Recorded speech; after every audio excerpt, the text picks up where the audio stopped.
Hello दोस्तों, कैसे हैं आप सब। आप सबका फिर से एक बार बहुत बहुत स्वागत है मेरे यूट्यूब चैनल पे, जिसका नाम है द लास्ट अटेम्प्ट IAS।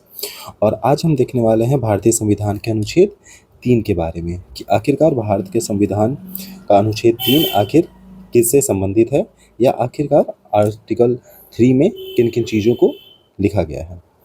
तो शुरुआत करते हैं इसके इंट्रोडक्शन से कि आखिरकार आर्टिकल 3 कहता क्या है।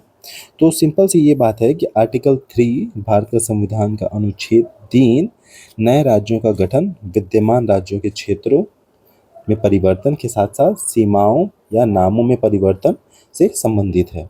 इसका सीधा सा अर्थ है कि अगर किसी नए राज्य का गठन करना हो, विद्यमान राज्यों की सीमाओं या फिर तो उनके नामों में परिवर्तन करना हो, तो वो किस आर्टिकल के अकॉर्डिंग होगा, तो वो आर्टिकल 3 के अकॉर्डिंग होगा। चलिए इसको और डीपली समझते हैं।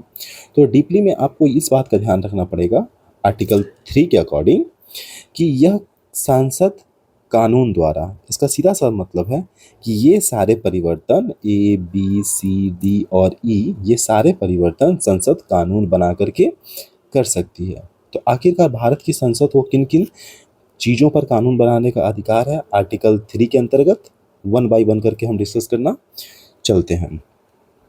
चलिए तो देखते हैं ए के अकॉर्डिंग क्या कहता है। ए के अकॉर्डिंग क्या करता है कि किसी राज्य से क्षेत्र को अलग करके या 2 या अधिक राज्यों या राज्य के भागों को मिला करके, पहले इस चीज़ को समझते हैं।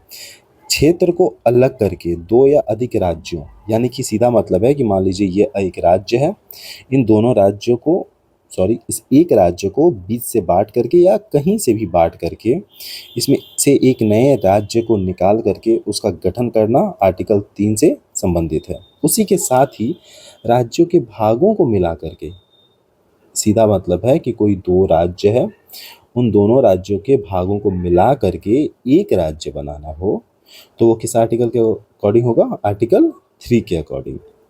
उसी के साथ बी पे बढ़ते हैं। तो यह अधिकार देता है भारत की संसद को कि वह कानून बना करके किसी राज्य का क्षेत्र बढ़ा सकता है या फिर तो किसी राज्य का क्षेत्र घटा सकता है, बी और सी। उसी के साथ डी में ये बताया गया है कि किसी भी राज्य की सीमाओं में परिवर्तन करना, और ई के अकॉर्डिंग है कि किसी भी राज्य का नाम बदलना। यानी कि कुल मिलाकर के बात यह है कि आर्टिकल 3 के अकॉर्डिंग वो संसद को कुल 5 अधिकार देता है। 5 अधिकार में से आता है पहला कि वो 2 राज्यों में से किसी एक राज्य को निकाल करके एक नए राज्य का गठन कर सकता है, या फिर तो किसी राज्य का क्षेत्र बढ़ा सकता है या कम कर सकता है, या तो उसके सीमाओं में परिवर्तन कर सकता है, और उसी के साथ ही क्या कर सकता है, उसके नामों को भी बदल सकता है। तो 5 बातें आप ये याद रखिएगा, ABCD और E। ये किसके अकॉर्डिंग है, आर्टिकल 3 के अकॉर्डिंग। तो ये हो जाएगा आर्टिकल 3.1, आर्टिकल 3.2, आर्टिकल 3.3, आर्टिकल 3.4 और आर्टिकल 3.5। आई होप कि आपको ये वीडियो पसंद आई हो। अगर पसंद आई तो प्लीज़ मेरे चैनल को सब्सक्राइब करिए, और ये वीडियो अगर पसंद आई तो वीडियो को लाइक करिए।